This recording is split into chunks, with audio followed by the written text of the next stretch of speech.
ಇದ್ದಾರೆ. ನೀವು ಹೆಚ್ಚು ಮಾತಾಡಿದ್ರೆ ಇವನ ಹತ್ರ ಇನ್ನನ್ನು ಇವ ಪುನಃ ಮಾಡ್ತಾನೆ. ಈ ಪರಿಸರ ಇದು ನನಗೆ ಸಂಬಂಧಪಟ್ಟಂದು. ನನ್ನನ್ನು ಮೂಲಕಾಸುರ ಎನ್ನುವುದಾಗಿ ಕರೆಯುತ್ತಿದ್ದಾರೆ. ಈ ಮೂಲಕ್ಕೆ ಅಧಿಕಾರಿಯು ನಾನು, ರಾಕ್ಷಸನು ನಾನಿದ್ದೇನೆ. ಹಾಗಾಗಿ ಹೇಳ್ತಾ ಇದ್ದೇನೆ, ಈ ಅಧಿಕ ಪ್ರಸಂಗದ ಕೆಲಸವನ್ನು ಬಿಟ್ಟು ಸುಮ್ಮನೆ ನಿನ್ನ ಪುರವನ್ನು ಸೇರಿಕೊಂಡ್ರೆ ಒಳಿತು. ಆದ್ರೆ ಪೆಟ್ಟೊಂದು ತುಂಡ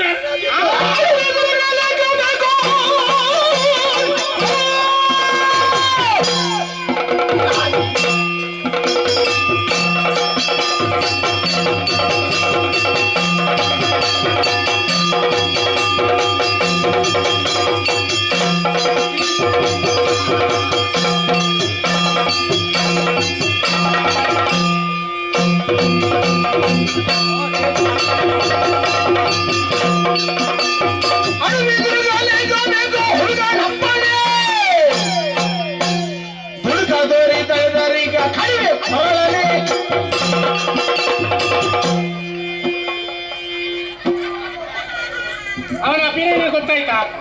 ಯಾವುದು? ನೀನು ಎದುರಿಂದ ಎಲ್ಲಿಯಾದ್ರೂ ಮುಂದೆ ತಂದ್ರೆ ಅದನ್ನು ಪ್ರಯತ್ನ ಮಾಡಿ ಹಿಂದಿನಿಂದ ಆದ್ರೂ ತಂದು ಹಾಕ್ತೇನೆ ಅಂತ. ಅಷ್ಟು ಜೋರಾಗಿತ್ತಲ್ಲ, ಅವನ ಮಾತನ್ನು ಗೊತ್ತಾಗ್ತದೆ ನನಗೆ. ನಿನ್ನ ಮೂಗಿನಲ್ಲಿ ಎಂತದ್ದು ಗೋಳಿ ಬಗ್ಗೆ ಅಲ್ಲ, ಚಟ್ಟಂಬಡೆ ಅದು ರಾಕ್ಷಸರಲ್ವೇನೋ. ಅವರ ಗುಣಕ್ಕೆ ಅವರ ವರ್ಣಿಕೆಗೆ ಸಂಬಂಧವಾಗಿ ಅದೆಲ್ಲ ಇರ್ತದೆ. ಅವನ ಮೂಗೆ ಅಷ್ಟುಂಟದು. ಸರಿಯಾಗಿ ಅಲ್ಲ, ಮೂಗೆ ಇಷ್ಟಿರುವಾಗ ಉಳಿದದ್ದು ಕಣ್ಣು, ಕಿವಿ, ಬಾಯಿ. ನೀನು ಒಂದು ಊರಿನ ಅರಸನಾಗಿರಬಹುದು, ಹಾಗಾದ್ರೆ ನಾನು ಒಂದು ಊರಿನ ಅರಸ. ನಾನು ಮೂಲಕಾಸುರ, ಇಲ್ಲಿ ಅಧಿಕಾರಿ ಇದ್ದೇನೆ ಅಂದ್ರೆ ಈ ಕಾಡಿಗೆ ನನಗೆ ಸಂಬಂಧಪಟ್ಟ. ಕಾಡಿ ನಿನ್ನ ಅಧಿಕಾರದಲ್ಲಿದೆಯಾ? ಹೌದು. ಹಾಗಾದ್ರೆ ಈ ಸರದಿ ನನ್ನ ಅಧಿಕಾರದಲ್ಲಿದೆ. ನಿನ್ನ ಹೊಳೆಗೆ ಬಂದು ನಾವೇನು ಮುಳುಗಿದ್ದೇವ? ಈಗ ಮುಳುಗಲಿಕ್ಕೆ ನಿನ್ನನ್ನು ಬಿಡ್ಬೇಕಲ್ಲ, ಅವರನ್ನಂತೂ ಬಿಡ್ಲಿಕ್ಕಿಲ್ಲ. ಅದು ಬಿಡ್ತೇವೋ ಇಲ್ಲ? ನಾನು ಮುಳುಗುದಿಲ್ಲ, ನಾನು ಉಳಿದವರನ್ನು ಮುಳುಗಿಸಿಯೇ ಹೋಗ್ಬೇಕು. ನೀನು ಬಿಡ್ತೀಯೋ ಅಥವಾ ಬಿಡುವುದಿಲ್ವೋ ಅದು ಪ್ರಶ್ನೆ ಆಮೇಲದ್ದು. ಈಗ ನೀನಾಗಿ ನಮ್ಮ ಪ್ರದೇಶಕ್ಕೆ ಬಂದದ್ದೇ ಹೊರತು ನಾವಾಗಿ ಬಂದಿದ್ದೇವಾ? ಬರ್ಲಿಲ್ಲ. ಹಾಗಿದ್ರೆ ನೀನು ಪ್ರಸಂಗ ಬಿಟ್ಟು ಬಂದೆ ಅಂತ ಆಗ್ಲಿಲ್ವಾ? ಕತೆ ಬಿಟ್ಟು ಈಗ ಬೇರೆ ಬಲ್ಲ ನಿನ್ನ ಜಾಗ ಬಿಟ್ಟು ಇಲ್ಲಿಗೆ ಬಂದು ತಪ್ಪಲ್ವಾ ನೀನು? ನಾವು ಸರದಿ ಎಲ್ಲ ನಮ್ಮದೇ. ಆದ್ದರಿಂದ ಈ ಅರಣ್ಯವನ್ನು ಕಡಿದು ಸಮುದ್ರನಾಗಿ ಮಾಡ್ಬೇಕೆಂದ್ರೆ ಉದ್ದೇಶದ ನೀನು ಕಾಡಿಗೆ ಬಂದು ತಪ್ಪು ಮಾಡಿದ್ವಿ. ಕಾಡಿಗೆ ಬಂದು ತಪ್ಪು ಹಾಗಲ್ಲ, ಕಾಡಿಗೆ ಬಂದು ತಪ್ಪು. ಇಲ್ಲಿದ್ರೆ ಬೇರೆಯವರು ಕಾಡಿಗೆ ಬಂದು ಸೊಪ್ಪು ಮಾಡುದು ಬರೇ ತಪ್ಪಲ್ಲ, ತಪ್ಪಿನ ಕಟ್ಟೆ ಉಂಟು ನಿನ್ನ ತಲೆಯಲ್ಲಿ. ಕಟ್ಟೆಲ್ಲ ಮಾಡಿ ಇಟ್ಟಿದ್ದೇನೆ ಅಲ್ಲ, ಅದಕ್ಕೆ ಎಷ್ಟು ಬೆಲೆ ಉಂಟವ? ಸೊಪ್ಪಿನ ಕಟ್ಟೆಯಲ್ಲಿ ಇಟ್ಟದು ತಲೆ ಮೇಲೆ. ತಪ್ಪಿನ ಕಟ್ಟ ಅದೆಲ್ಲೂ ಇನ್ನು ನೋಡು.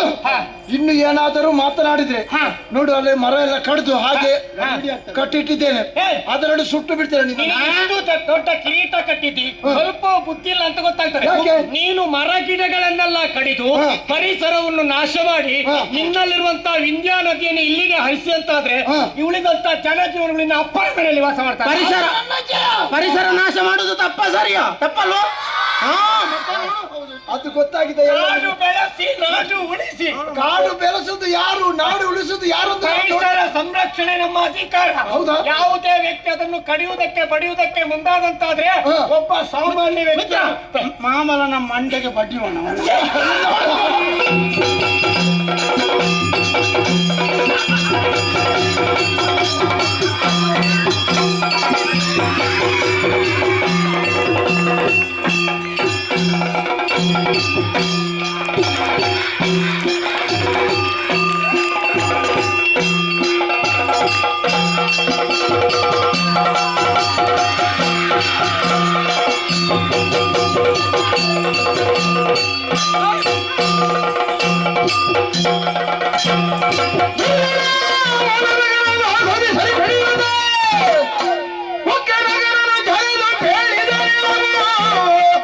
ನಿನ್ನಯ ಗರ್ವವನ್ನು ತೋರು, ನಿನ್ನಯ ಗರ್ವವನ್ನು ತೋರು, ಹೊರಲರಿಯ ಬಿಡೆನೆಂದು ಗರ್ಜಿದೆ.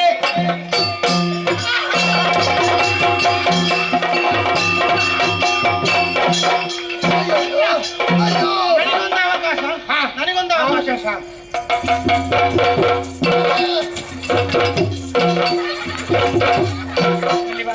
ಓಡ್ತಾನೆ ನಿನಗೊಂದು ಅವಕಾಶ ಅಂತೇಳಿ ನೀನು ಯಾರಿಗೆ ತುಳಿದದ್ದು? ಯಾರಿಗೆ?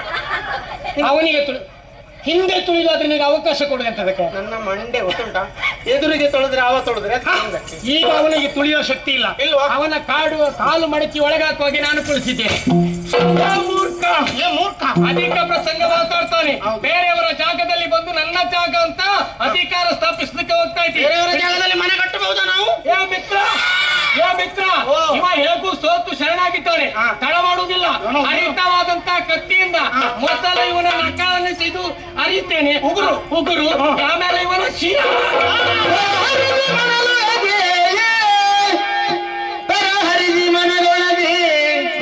ರಕ್ಕಸ ಪರಮ ವಿಕ್ರಮ ನಿನ್ನ ಭರಿದೆ ಕೆಣಗಿದೆನು ಕ್ಷಮಿಸೋ.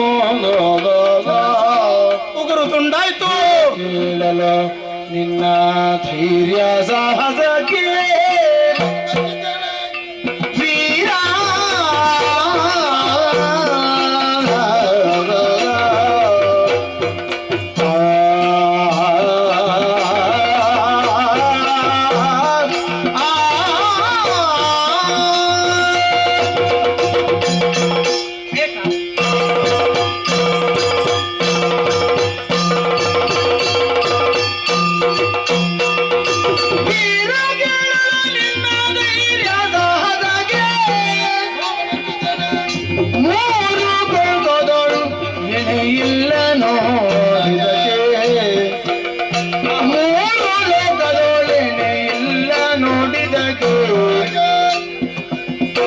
ಮಾರ ಸುಂದರ ನೀನು ನಿನಗೆನ್ನ ಸುತೆಯ. ಮಾರ ಸುಂದರ ನೀನು ನಿನಗೆನ್ನ ಸುತೆಯ.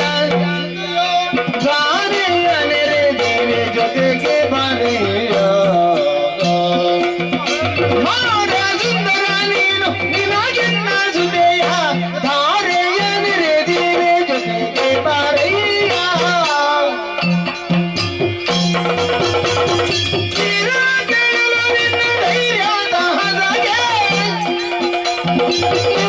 ಲೋಕದೊಳನೆಲ್ಲ ನೋಡಿದಗೆ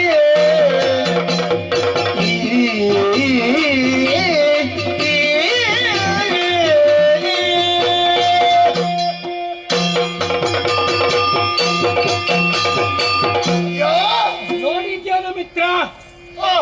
ಇವನ ನಕವೇ ಹೀಗಿರುವಾಗ ಇನ್ನು ಮನಸ್ಸೆಷ್ಟು ವಿಕಾರ ಇದ್ದೀತು. ನಖವೇ ವಕ್ರ. ವಕ್ರ ಇನ್ನು ಇದು ಆದ್ರೆ ಈಗ ವಕ್ರ ಇಲ್ಲ. ಸ್ವಲ್ಪ ಹೇಗೆ ಸಮಾಧಾನ ಹೊಂದಿದ್ದಾನೆ. ನ್ಯಾಯ ವಿನಯದಿಂದ ಮಾತ್ರ. ಸ್ವಲ್ಪ ಬದಲಾವಣೆ ಆಗಿದೆ. ಅಯ್ಯೋ ಓ ನಾನಾಡುವ ಮಾತನ್ನು ಆಲಿಸಬೇಕು. ಕೇಳೋಣ. ಯಾಕೆಂದ್ರೆ ಹಾ ಕೂಡಿದ್ರೆ ಆಗ್ತದ ಎಂದು ನಿಷ್ಠರವರೆಗೆ ನಾನು ಹೋರಾಡಿದ್ದೇನೆ. ಆದ್ರೆ ಎಲ್ಲರ ಹತ್ರನು ಸ್ವಲ್ಪ ನೋಡ್ಕೊಳ್ಬೇಕು. ಜನ ಯಾರಂತ ನೋಡ್ಬೇಕು. ಹೌದಾ? ಹೌದು. ಹಾ. ಹಾಗಾದರೆ ಹಾ. ನೀನು ಏನು ಹಾ. ನಿನ್ನ ಯೋಗ್ಯತೆ ಎನ್ನುವುದು ತಿಳಿಯದೆ ಹಾ. ನಿನ್ನಲ್ಲಿ ಯುದ್ಧ ಬಿಡು ಮಾಡೋದಕ್ಕಾಗಿ ಮುಂದುವರಿದೆ. ಸರಿ. ಯುದ್ಧದಲ್ಲಿ ಕೈ ಸೋತೆ. ಹಾ. ಹಾಗಾದರೆ ಇವರು ಕಾರುವಿಯವರು. ಹೌದಾ? ಕಾರ ಇರುವವರು. ಕಾರ ಇರುವವರು. ಕಾರೇ. ಹೌದು, ನೋಡುವಾಗಲೇ ಗೊತ್ತಾಗಿದೆ, ಮಾತ್ರಲ್ಲೇ ಗೊತ್ತಾಗ್ತದೆ. ಹಾ. ಹಾಗಾದರೆ 3 ಲೋಕದಲ್ಲಿ ಹಾ. ನಿಮ್ಮಂತ ಪರಾಕ್ರಮಶಾಲಿ ಇನ್ನೂ ಇಲ್ಲ. ಮೆಚ್ಚಿದೆ. ಆದ್ದರಿಂದ